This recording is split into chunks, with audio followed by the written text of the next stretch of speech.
நாங்க உங்களுக்கு நிறைய கயிறுகளை தந்தோம், நலவுகளை தந்தோம். உங்களோட ரப்புக்காக வேண்டி நீங்க தொழுங்க, இன்னும் நீங்க அருங்க என்ற இந்த ஆயத்தை வைத்து அந்த துல்ஹஜ் மாதத்துல பிற 10 13 வரைக்கும் உதுஹிய்யாவுடைய அமல் மிக முக்கியமான ஒரு அமல். நபி அவர்கள் சொன்னார்கள், மன் வஜத சிஅத்தன் லிஐ யுضஹிய ஃபலம் யுضஹி, யாரு உதுஹிய்யா கொடுப்பதற்கு சக்தி இருந்தும் யாரு கொடுக்கலையோ ஃபலா யஹ்தரன்ன முஸல்லானா, அவங்கள தொழுகிற இடத்துக்கே வர வேண்டாம். அதாவது ஒவ்வொரு உதுஹிய்யாவுடைய மிருகத்திற்கும் லிக்குல்லி ஷஅரத்தின் ஹஸனா, ஒவ்வொரு மயிலுக்கும் ஒரு நன்மை. முதலாவது சொட்டு ரத்தம் கீழே விழுவுற நேரத்திலேயே அதை கொடுக்கக்கூடியவருடைய பாவங்களை அல்லாஹ் மன்னிக்கின்றார். ஷாஃபி மذஹப்ல வலியுறுத்தப்பட்ட சுன்னா, ஹனஃபி மذஹப்ல வாஜிப், ஆனா ஷாஃபி மذஹப்ல மிக முக்கியமான ஒரு சுன்னா உதுஹிய்யாவுடைய அமல். அதனால சந்தோஷமா திருப்தியாக அந்த அமல்கள்ல நாங்க ஈடுபடுவோம். அதுல நடக்கிற ஒரு சின்ன தவறு உண்டு தானே. இப்ப என்னன்னு சொன்னா, சில நேரத்துல என்ன செய்யறாங்க, வாங்க நீங்க வந்து மாட்ட அருங்க, 4 தொடைய நிறுத்தத்துக்கு பின்னால சல்லித்தாங்க. அது பிழை.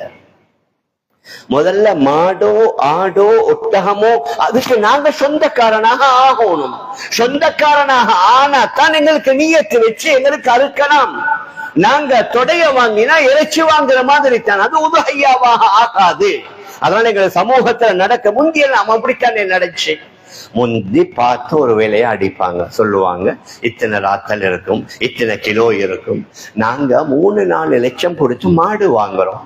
அதுல ஒரு 3-4 கிலோ குறைஞ்சா என்ன, கூடினா என்ன?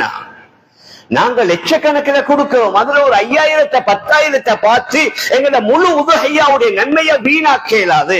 எங்களை சமூகத்துல பொதுவாக நடக்கிறது என்ன, ஒரு அந்த மிருகத்தை விற்கிறவரை சொல்லுவாரு, ரைட் நீங்க வந்து எடுத்துக்கொண்டு போங்க, நீங்க அருங்க, அழுத்தத்தை பிறகு 4 தொடையை நாங்க நிறுக்கிறோம், எத்தனை கிலோ எத்தனை ராத்தல் வருதோ நீங்க சல்லியை தந்துட்டு போங்கன்றது இயலாது. முதல்ல அந்த மாட்டை, அந்த ஆட்டை அல்லது அந்த ஒட்டகத்தை பணத்தை கொடுத்து நாங்க வாங்கிடணும். உங்கள்கிட்ட முழு பணம் இன்றைக்கு கொடுக்க வசதி இல்ல, அட்வான்ஸ கொடுத்து கன்ஃபார்ம் பண்ணிட்டீங்க.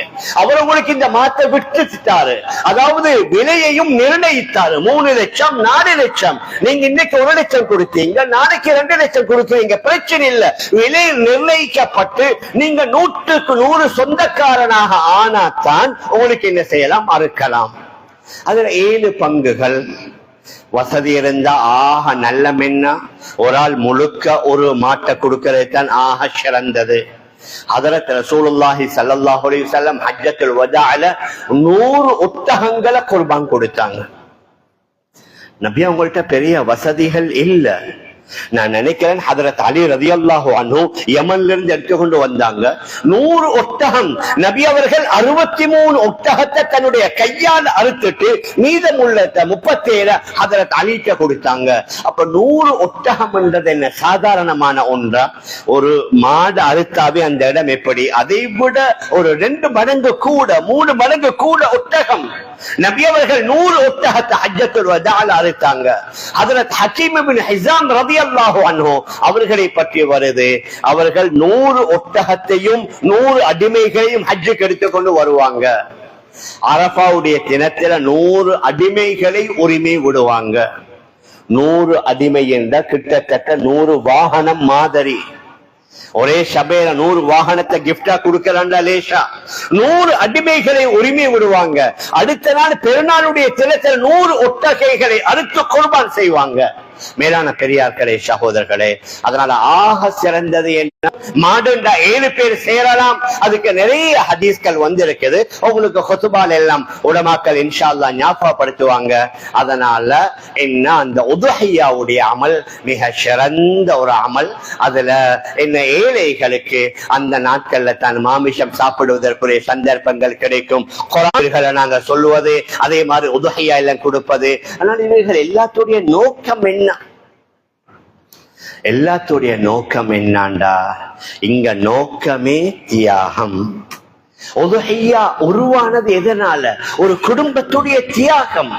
ஹஜ்ரத் இப்ராஹிம் அலைஹிஸ்ஸலாத்து வஸ்ஸலாம் அவர்களுடைய 3 மிக முக்கியமான தியாகங்களை மையமாக வைத்துத்தான் இந்த ஹஜ்ஜுடைய காலத்துல மிக அதிகமான அமல்கள்.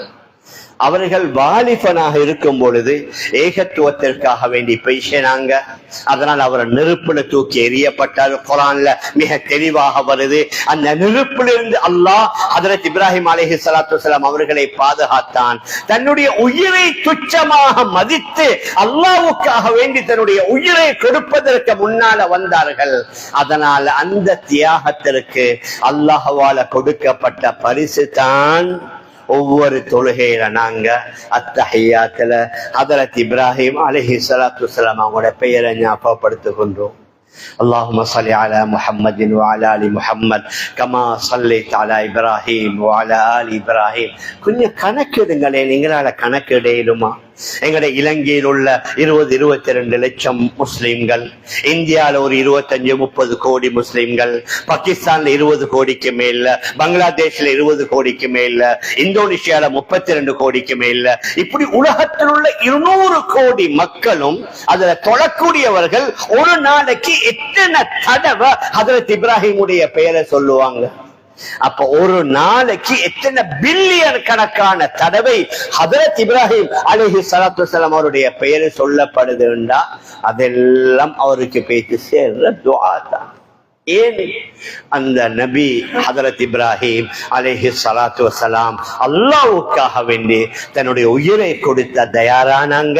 அதுக்குரிய அல்லாஹ் பரிசத்தான் கியாமத் நாள் வரைக்கும் தொழுகையில அவருடைய பெயர் ஞாபகப்படுத்தப்படணும்.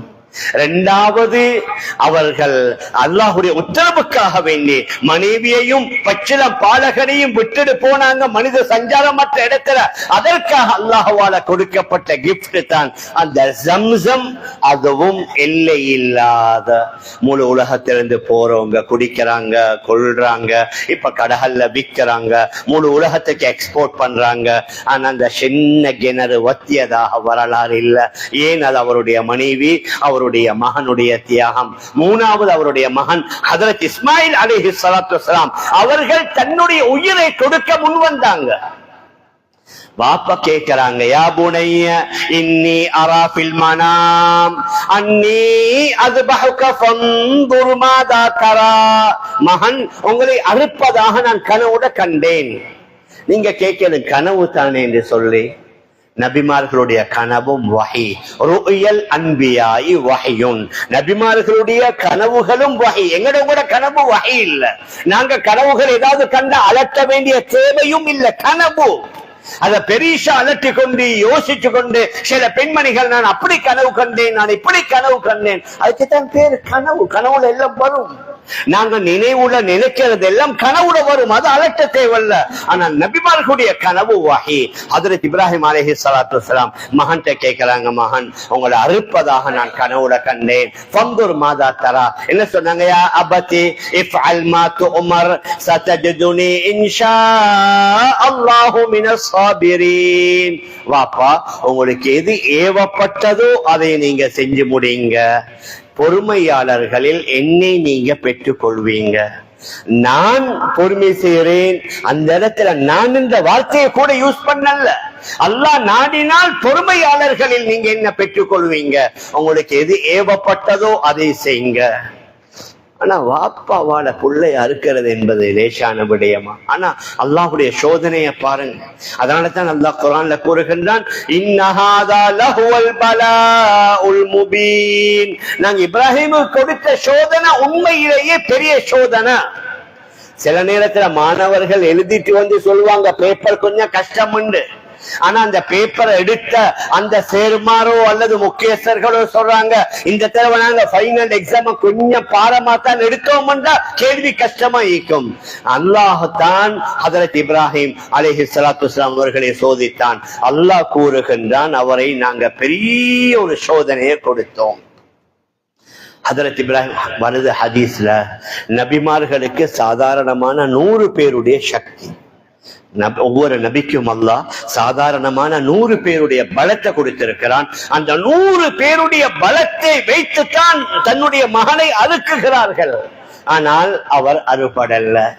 இதுதான் அல்லாஹுடைய ஆக பெரிய ஒரு அன்பு இரக்கம். என்ன அடியார்கள்ட்ட அல்லாஹ் எதிர்பார்க்கிறான், நீங்க சில தியாகங்களை செய்ய முன்னால வரணும்.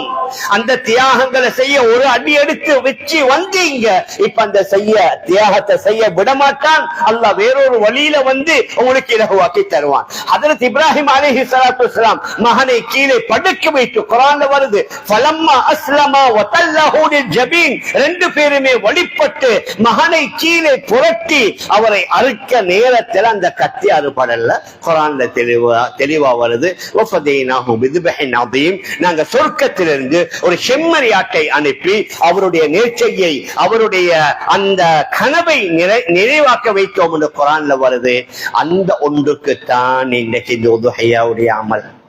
அரபு நாட்டுல, சவுதியில, மக்கால எத்தனை மில்லியன் கணக்கான ஆடுகள், அது எத்தனை ஆப்பிரிக்கா கண்டத்தில் உள்ள எத்தனை நாடுகள் போகுது, எத்தனை ஆயிரம் ஒட்டகம், எத்தனை ஆயிரம் மாடு, முழு உலகத்துல எத்தனை ஆயிரம் மிருகங்கள் இந்த ஒரு 3-4 நாளையில. அதனால நாட்டுடைய சட்டத்தையும் நாங்க மிச்சம் கவனமா ஃபாலோ பண்ணணும். இந்த எங்கட உதுஹையாவுடைய நாட்கள் அவங்களோட பொசன் லீவும் வருது.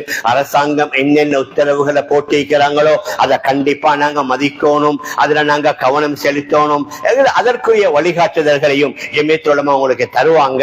அதனால நாங்க எதை சொல்ல வரோம்டா, இந்த பிறை 10, பிற 11, பிற 12, பிற 13, இந்த 4 நாளைக்குள்ளால உலகத்தில் எத்தனை லட்சம் மிருகங்கள் அறுத்து குர்பான் கொடுக்கப்படுது என்றா அந்த ஹஜ்ரத் இஸ்மாயில் அலைஹிஸ்ஸலாத்து வஸ்ஸலாம் அவர்களுடைய தியாகம்.